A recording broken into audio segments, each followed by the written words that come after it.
విద్యుత్ కొనుగోలు ఒప్పందాల ద్వారా అనుచిత లబ్ధి పొందేందుకు భారీగా లంచాలు చెల్లించారనే అభియోగాలపై గౌతమ్ అదానీ, అజూర్ పవర్ సంస్థ పూర్వ గ్లోబల్ డైరెక్టర్ సిరిల్ కేబనీస్ తదితరులపై అమెరికాలో దాఖలైన క్రిమినల్, సివిల్ కేసుల విచారణను ఒకే జడ్జికి అప్పగిస్తూ న్యూయార్క్ ఈస్టర్న్ డిస్ట్రిక్ట్ కోర్టు ఆదేశాలు జారీ చేసింది.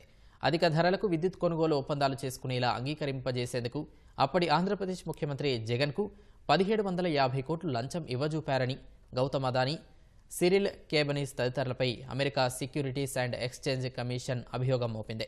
ఈ వ్యవహారంలో దాఖలైన 3 కేసులు ఒకే అంశానికి సంబంధించినవని, ఆ కేసులన్నింటికీ మూలం జరిగిన లావాదేవీలు, చోటు చేసుకున్న పరిణామాలు ఒక్కటే కాబట్టి వాటిని కలిపి విచారించాలని ఎస్ఈసీ ఇటీవల న్యూయార్క్ ఈస్టర్న్ డిస్ట్రిక్ట్ కోర్టులో పిటిషన్ వేసింది.